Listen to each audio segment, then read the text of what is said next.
O mundo, cada dia que passa, está mais, podemos dizer assim, mais corriqueiro, ou podemos dizer assim, mais agitado. As pessoas estão correndo atrás de seus sonhos, atrás de seus desejos, porque julgam que isso é importante. Alguns procuram ganhar tempo em todos os lugares.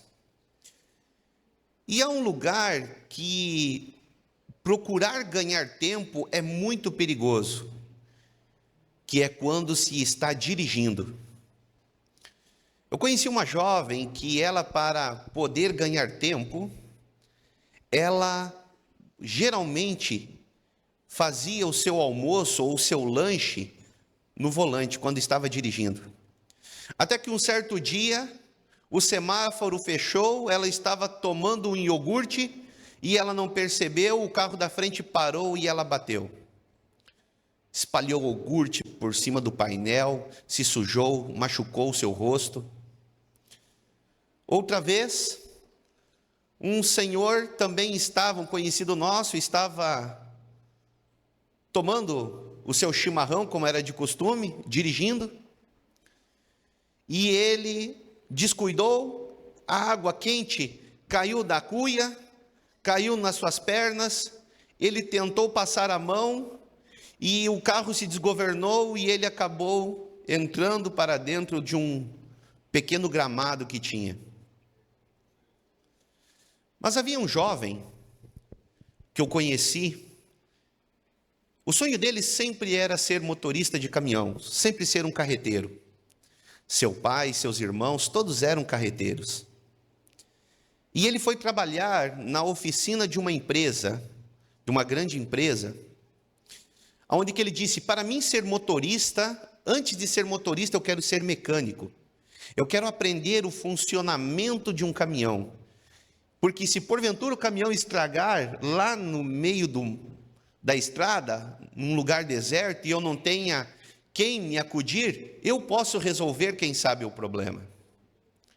Esse jovem trabalhou anos e anos, até quando ele atingiu os seus 21 anos.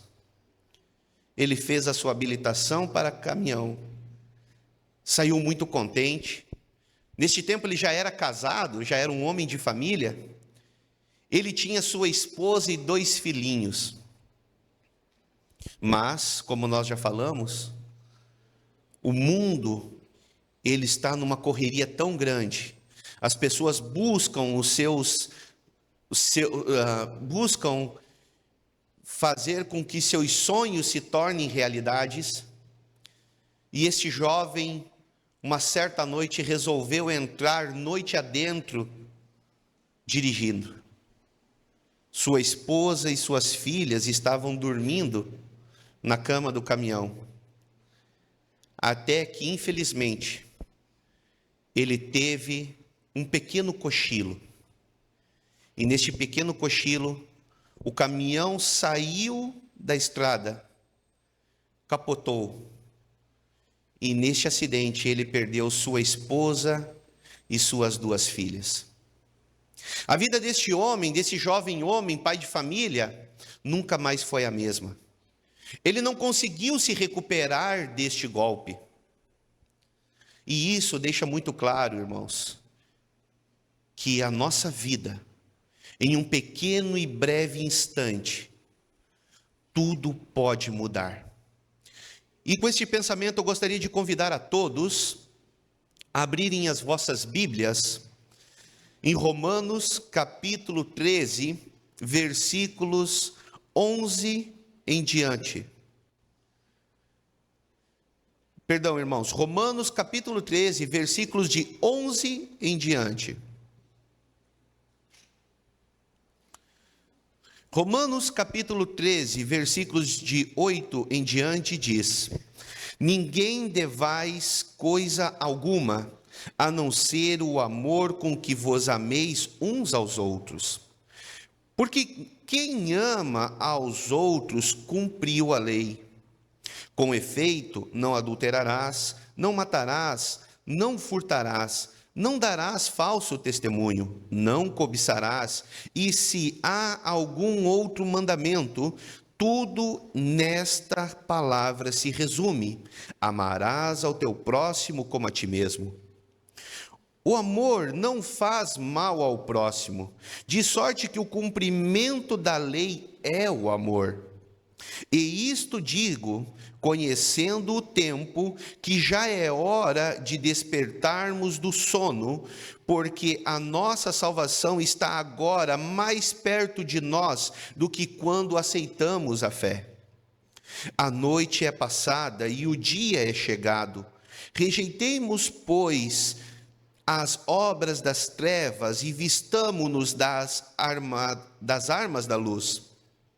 Andemos honestamente, como de dia, não em glutonarias, nem em bebedeiras, nem em desonestidades, nem em dissoluções, nem em contendas e inveja, mas revesti-vos do Senhor Jesus Cristo, e não tenhais cuidado da carne em suas concupiscências.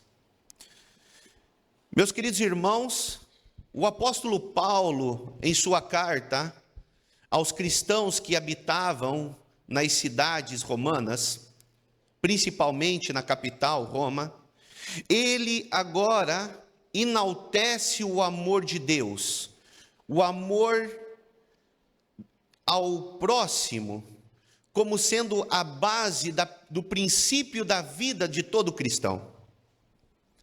Meu querido irmão, minha querida irmã, eu e você precisamos conhecer do amor de Cristo. E para conhecermos o amor de Cristo, não basta somente nós escutarmos algumas histórias, ou ficarmos com aquilo que eu e você já aprendemos. Eu e você precisamos analisar, de Gênesis ao Apocalipse, todos os relatos bíblicos aonde Cristo mostrou, o Deus, antes da revelação de Jesus Cristo no Novo Testamento, mas Deus revelando o seu amor a todas aquelas nações ímpias, a todos os seus filhos, mesmo quando estavam passando por provas e dificuldades. O primeiro ponto que nós precisamos refletir é o amor como base do trono de Deus. O amor ágape, um amor desinteressado. E o apóstolo Paulo, ele disse: a ninguém devais outra coisa alguma, a não ser o amor que vos ameis uns aos outros, porque quem ama aos outros cumpriu a lei.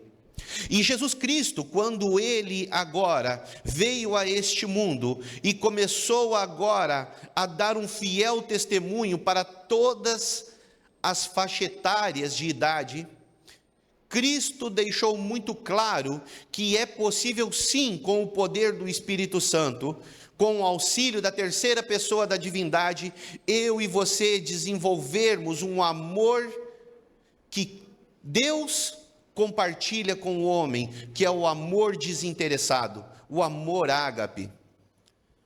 E a irmã White, falando sobre esse assunto, ela diz o seguinte: Cristo é a escada.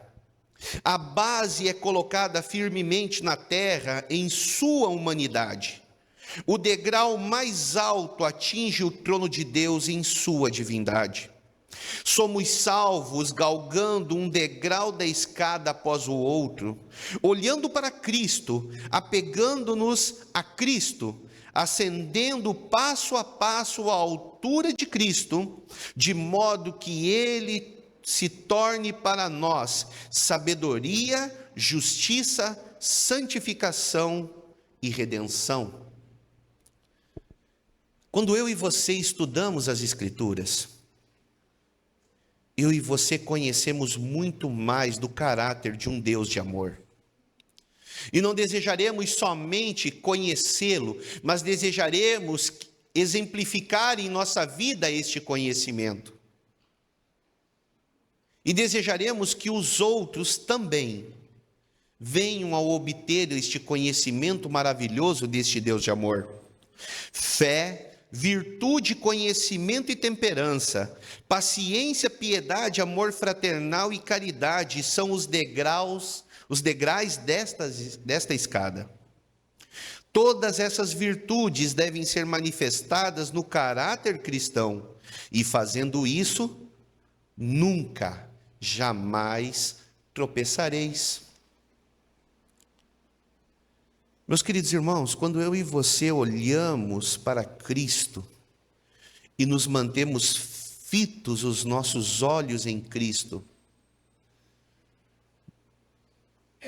eu e você deixamos de cometer muitos erros em nossas vidas.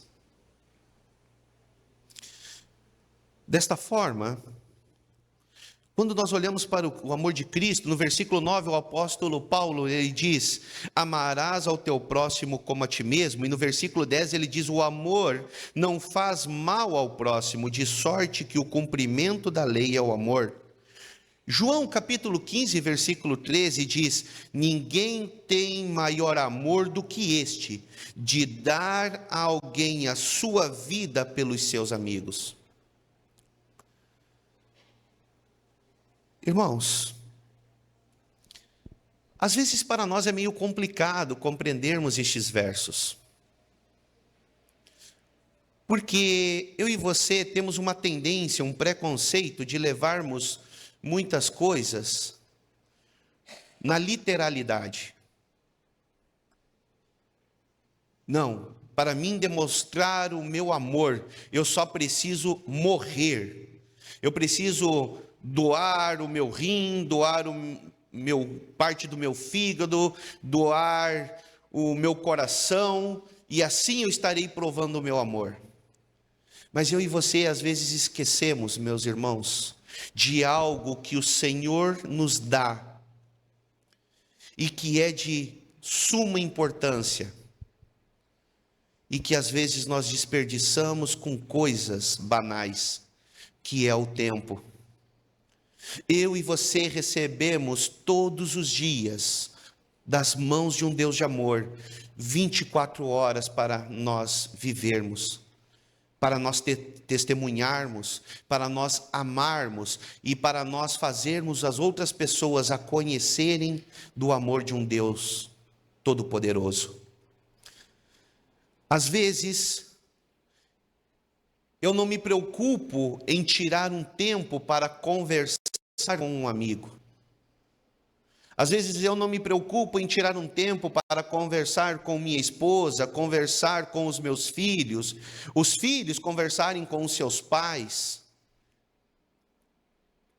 E tudo isso acarreta em nossas vidas, muitas vezes, uma degeneração espiritual. Quando eu e você não tiramos tempo para buscar o Senhor em primeiro lugar, ou fazer o trabalho que Deus deseja que façamos em primeiro lugar, poderemos estarmos sendo chamados de servos infiéis. Desta forma, Ellen White, no segundo Mensagens Escolhidas, página 126, ela diz o seguinte: falar ao coração e à consciência dos que estão prestes a perecer, acha-se além do poder de uma pessoa que não se entrega totalmente a Cristo. Onde, porém, mostram sua fluência e calor de expressão, que se acha centralizado o vosso interesse? Note que este parágrafo, ela termina com uma pergunta. Meus queridos irmãos, eu e você precisamos nos preparar para falarmos com as pessoas, para levarmos o Evangelho de Jesus Cristo adiante, de sabermos como devemos alcançar a cada pessoa com o poder do Evangelho. Mas se eu não faço isso, onde estará centralizado o meu interesse?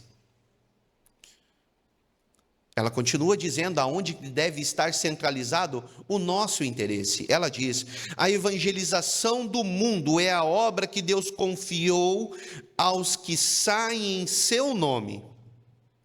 Eles devem ser colaboradores de Cristo, revelando aos que perecem o seu terno e compassivo amor.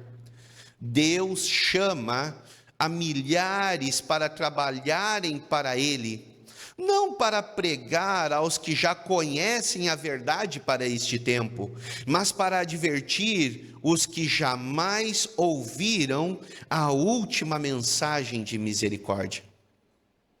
Olha o que a irmã Ana falou nos Minutos Missionários. Ela entregou uma Bíblia para quem aparentemente nem queria receber uma Bíblia. E depois de 7 anos, 7 longos anos, essa semente começou a brotar. O apóstolo Paulo fala em 1 Coríntios, capítulo 1, versículo 17, que eu e você não fomos chamados para converter a ninguém. Eu e você somos chamados para levar o evangelho de Cristo adiante. Eu e você somos chamados para falar do amor de Cristo. Desta forma, possam os que se têm revelado negligentes nesta obra considerar sua responsabilidade em face do grande mandamento que diz: amarás ao teu próximo como a ti mesmo. A verdadeira piedade forçosamente há de traduzir-se naquele ardente anelo e diligente esforço do Salvador crucificado para salvar aqueles por quem Ele morreu. E por quem Cristo morreu? João 3,16, porque Deus amou o mundo de tal maneira, que deu seu Filho unigênito, para que todo aquele que nele crê não pereça, mas tenha vida eterna. Cristo morreu pelo mundo todo, e Ele deseja que eu e você despertemos agora para evangelizarmos, para levarmos a sua palavra a todos aqueles que nós pudermos alcançar.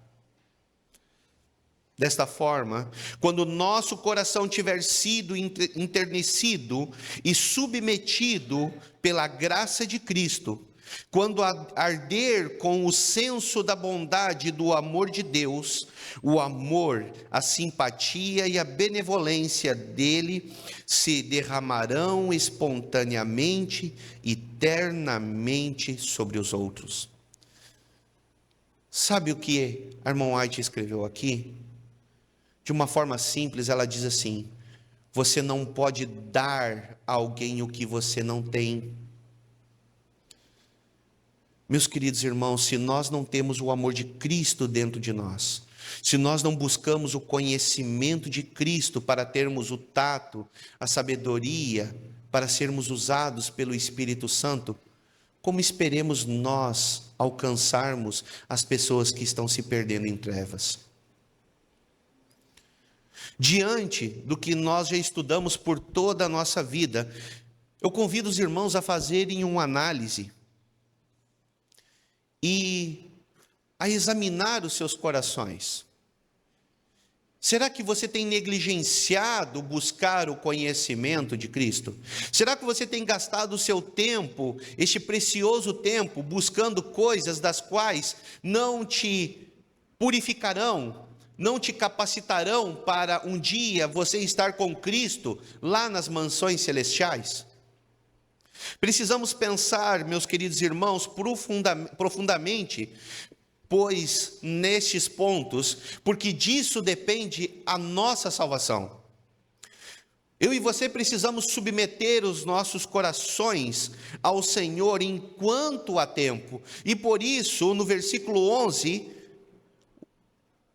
o apóstolo Paulo, ele traz uma advertência muito séria para aqueles irmãos que viviam em Roma. Ele diz: e isto digo, conhecendo o tempo, que já é hora de despertarmos do sono, porque a nossa salvação está agora mais perto de nós do que quando aceitamos a fé. Há quanto tempo você aceitou a Jesus Cristo como seu Senhor e Salvador? Há 10, 15, 5, 2 anos? Não importa. Desde que você e eu aceitamos a Jesus Cristo como Senhor e Salvador, e nós decidimos entregar as nossas vidas a Ele, estamos mais perto de sua volta. E este tempo que passou, como eu vivi? Eu vivi de uma forma negligente? Ou eu vivi de uma forma intensa e ardente, procurando viver, fazer, testemunhar de tudo que Cristo me ensinou? A irmã White, na Heavenly Herald, ela diz o seguinte: o grande conflito vai aproximando-se do fim. Haverá um só cristão cuja pulsação não se acelere ao prever os acontecimentos que se iniciam perante nós? O Senhor vem, ouvimos os passos de um Deus que se aproxima. Os acontecimentos que estão ocorrendo aqui no mundo, como você está tratando? Você está tratando de uma forma normal? De uma forma casual? De uma forma cotidiana? Ou você está vendo que as coisas estão caminhando para um desenrolar final? Que algo muito, digamos, estranho está acontecendo no mundo? Qual é a sua percepção com os acontecimentos que estão atuando ao seu redor? Eu e você precisamos despertar para isso. Para nós, às vezes, é engraçado, já é até meio cômico, nós falarmos, e isso eu não estou falando dos irmãos, estou falando de mim. Quando eu cheguei aqui no Rio, eu disse, poxa vida, ouvir um tiro, ouvir de um assalto, ouvir disso, nossa, isso para mim era horror. Às vezes eu mando mensagem para outros irmãos de outras igrejas que nós já trabalhamos, e eles, irmão Igor, como é que você está? Está tudo bem? E eu digo, irmão, está tudo tranquilo. Às vezes a gente encontra uma bala perdida, às vezes a gente vê um assalto, morre um ali no canto, tudo, mas está tudo normal. Isso é sério, isso é terrível. Eu estou banalizando algo que o Senhor disse para mim não banalizar, porque são indícios que Cristo está mais perto de chegar, de vir, de retornar a este mundo. Este conhecimento da proximidade da vinda de Cristo não se deve permitir que perca a sua força e nos tornemos descuidados, desatentos e caiamos em sonolência, numa insensibilidade e indiferença para com a nossa realidade. Em sonolência achamo-nos em um mundo irreal e não sensíveis às coisas que estão tendo lugar ao nosso redor. Meu querido irmão, minha querida irmã, Deus não nos criou para viver neste mundo de desgraça. Eu e você fomos criados para viver num mundo perfeito, aonde não há morte, aonde não há tristeza, aonde não há dor, aonde não há rancor, aonde não há nenhum tipo de mal. Então, por isso, a palavra do Senhor nos chama a atenção para você não se acostumar com este mundo. Porque se eu e você nos acostumarmos com os acontecimentos deste mundo, eu e você cairemos numa sonolência. E se eu e você cairmos nesta sonolência, eu e você não estaremos buscando nos preparar para nos reencontrarmos com o nosso Salvador. As pessoas que têm luz ardente da verdade a brilhar em torno, e são todavia insensíveis a elas. Estão encantadas pelo inimigo, mantidas sobre o feitiço por seu fascinante poder. Não estão se preparando para o grande dia prestes a vir ao mundo. Parecem de todo insensíveis à verdade religiosa. Será que isso não tem acontecido comigo e com você? Às vezes eu e você dizemos assim, esse assunto eu já escutei. Ah, não, isso eu já sei. Eu nem vou sentar para pegar e ler a Bíblia, porque eu já li a Bíblia 2, 3, 4 vezes. Será que eu e você não temos mais nada a aprender? Será que eu e você não podemos aprender algo a mais? Que fortalecerá a nossa fé, nos manterá acordados, despertos, para conseguirmos discernir as tentações e os ataques de nosso arqui-inimigo, que é Satanás? Os que veem que a noite vem e também amanhã devem trabalhar com infatigável energia para despertar seus sonolentos companheiros. Cada dia que passa deixa-nos um pouco menos a completar nossa obra no aperfeiçoamento do caráter. O período de tempo em rápida diminuição entre nós e a eternidade deve impressionar-nos mais profundamente.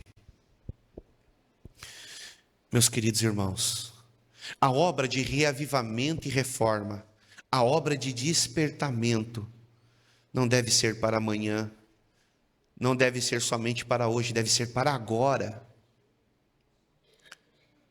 Eu e você estamos aqui na igreja não por uma cultura, porque meu pai vem, minha mãe vem, ou porque é um lugar agradável, ou porque é onde eu encontro pessoas que não falam palavrão, não. Eu e você viemos a esta igreja, nós estamos frequentemente aqui nesta igreja porque eu e você desejamos ser salvos, sermos preparados para um dia estarmos com Cristo nas nuvens dos céus. E se eu e você deixamos passar este tempo, é um dia a menos que se passou na nossa vida para uma preparação, uma capacitação para enfrentar as provas e dificuldades que muito em breve estarão diante de nós. Precisamos, meus queridos irmãos, nos revestirmos do testemunho de Cristo. E por isso o apóstolo Paulo, no versículo 14, ele diz: mas revesti-vos do Senhor Jesus Cristo, e não tenhais cuidado da carne em suas concupiscências. Vosso nascimento, vossa reputação, vossa riqueza, vossos talentos, virtudes, vossa caridade, não formarão um laço de união entre vossa alma e Cristo.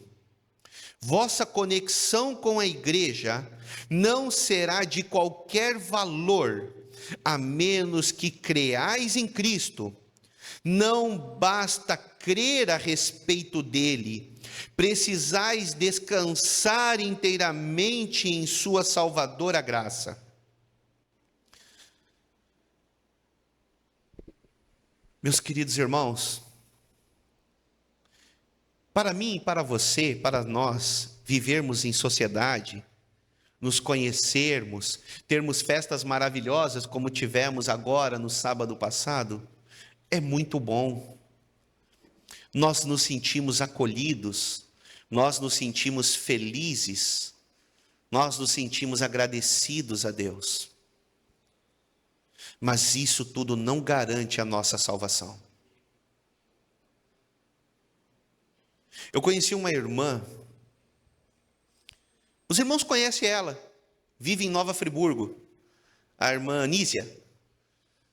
Irmã Anísia é uma... Nossa, que Deus abençoe a vida de nossa querida irmã.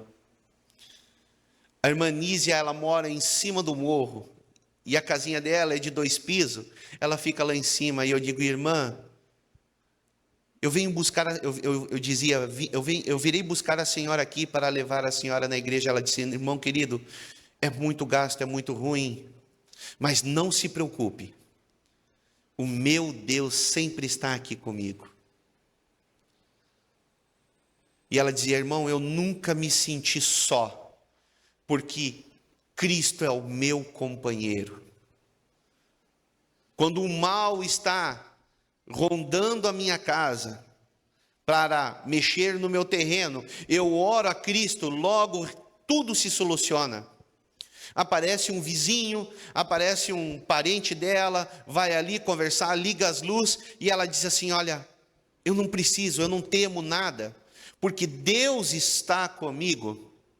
E isso significa, meus queridos irmãos, descansarmos em Cristo, é mantermos uma comunhão direta, uma consagração ao Senhor. É sabermos que a nossa fé não será abalada se nós estivermos sós ou se estivermos vivendo em comunidade na igreja. Eu e você precisamos compreender e precisamos nos preparar, porque chegará dias que, quem sabe, eu e você estaremos sozinhos para defendermos a nossa fé, sozinhos para defendermos a palavra de Deus, sozinhos contra uma multidão de pessoas que desejarão nos destruir. E como eu e você estaremos nos comportando neste momento? Será que chegaremos até lá? Tudo dependerá do que você fizer hoje, de como você atuar hoje. Armond White, ela continua dizendo: o tempo de angústia, de agonia, que diante de nós está, exigirá uma fé que possa suportar o cansaço, a demora e a fome. Fé que não desfaleça, ainda que severamente provada. O tempo de graça é concedido a todos, a fim de se prepararem para aquela ocasião. Jacó prevaleceu, porque era perseverante e decidido. Sua vitória é uma prova do poder da oração importuna.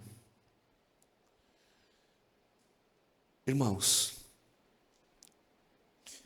quanto tempo faz que você não conversa realmente com Deus? Eu não sei se eu contei aqui aos irmãos, uma vez eu fui almoçar na casa do meu primo, e lá, antes de nós almoçarmos, ele professa a fé, não reformista, de outra denominação. E quando nós estávamos estávamos ao redor da mesa, eu disse: ora para nós. E ele chegou e disse: Senhor, a mesma oração de ontem, amém.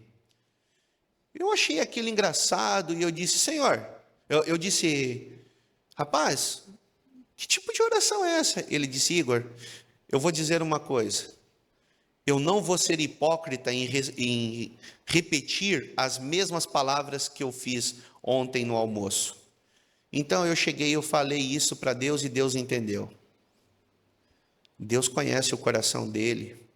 Mas às vezes eu e você, nós não oramos, nós rezamos, repetimos as mesmas palavras. E se eu e você fizéssemos isso com qualquer um de nós, as nossas conversas seriam enfadonhas, nós não teríamos prazer em conversarmos uns com os outros. Agora, por que para Deus, então, pode ser assim? Não, oração significa conversar, diálogo, e eu e você precisamos conversar com Deus. Deus está desejoso de ouvir o que temos a falar a Ele.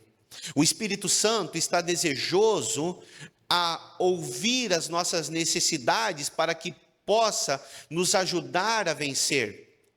Armond White, ela diz que eu e você muitas vezes pecamos porque não oramos ao Espírito Santo, a terceira pessoa da divindade.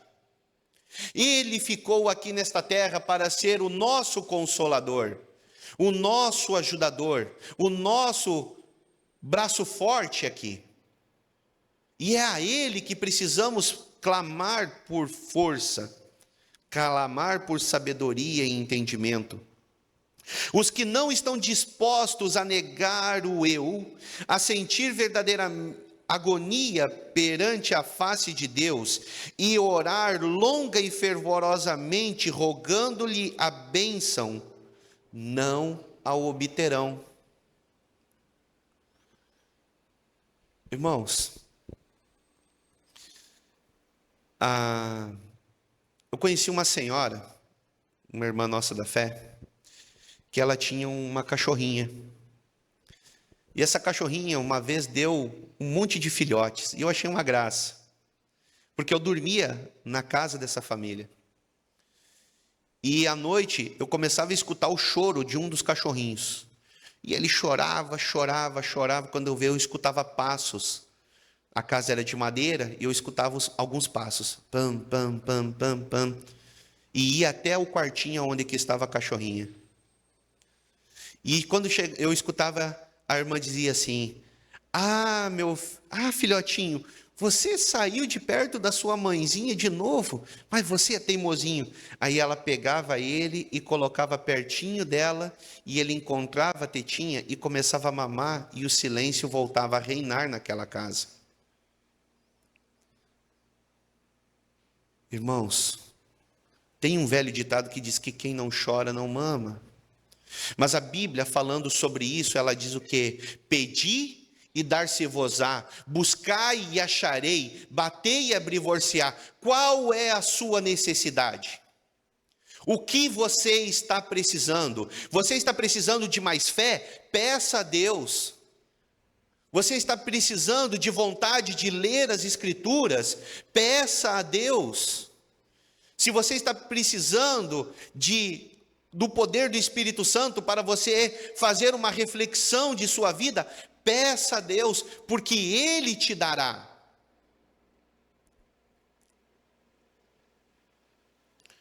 Lutar com Deus, quão poucos sabem o que isso significa. Quão poucos têm buscado a Deus com contrição de alma, com intenso anelo, até que toda a faculdade se encontre em sua máxima tensão. Eu me lembro quando eu era jovem, muito mais jovem, eu tinha meus 14 anos, eu escutei uma pregação de um irmão, e esse irmão ele disse assim: olha, eu fico orando às vezes 1 hora, 1 hora e meia, e o tempo voa, e eu queria poder ficar mais. E eu nunca me esqueço que quando eu me colocava de joelho, eu ligava um cronômetro e botava do lado da minha cabeça. E eu chegava e ligava o cronômetro e, em nome de Senhor Jesus, eu me coloco de joelho e começava a orar. Quando eu terminava, eu abria o olho e apertava o cronômetro. E eu olhava e eu dizia assim: poxa vida, passou só 2 minutos. Mas parecia uma eternidade. Irmãos, eu via que eu não tinha muito assunto para conversar com Deus. A vida foi mudando, os problemas foram aumentando, as dificuldades foram aumentando, as responsabilidades foram aumentando, e o diálogo com Deus também continuou a crescer. Eu não marco o horário, mas eu vou dizer uma coisa para os irmãos: o maior momento da minha vida diariamente, a maior alegria que eu tenho num dia, é quando eu consigo me colocar de joelhos e orar ao meu Deus e conversar com Ele. Meus queridos irmãos, eu e você precisamos orar mais. Eu e você precisamos clamar ao Senhor. Por quê? Quando as ondas de desespero, que linguagem alguma pode exprimir, assoberbam os que fazem suas súplicas, quão poucos se apegam com fé inquebrantável às promessas de Deus. Eu e você seremos açoitados por ondas, das quais eu e você acharemos que não conseguiremos vencer. Mas se eu e você estivermos ligados a Cristo, nada poderá quebrar este vínculo. As lições da fé, as quais negligenciaram, serão obrigados a aprender sobre a pressão terrível do desânimo.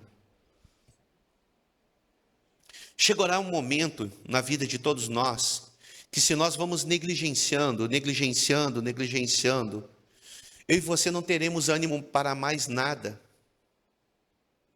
Não teremos ânimos para vir à igreja, não teremos ânimo para estudar a palavra de Deus, não teremos ânimo para orar, não teremos ânimo em viver em sociedade, em comunhão entre irmãos. Não teremos ânimo para mais nada. E o que é isso? Isso é o reflexo de nossa negligência para o tempo passado, do tempo passado. Mas note que aqui ainda há uma esperança. Há uma esperança de nós nos reerguermos em Cristo Jesus. Será mais difícil? Sim, será mais difícil, mas não será impossível. Porque a palavra de Deus diz que tudo é possível para aquele que crê. Devemos agora familiarizar-nos com Deus, provando as suas promessas. Os anjos registram toda oração fervorosa e sincera. Devemos, de preferência, dispensar as satisfações egoístas ao negligenciar a comunhão com Deus. Então, meus queridos, Deus deve estar em primeiro lugar em nossos corações. Devemos tomar tempo para orar.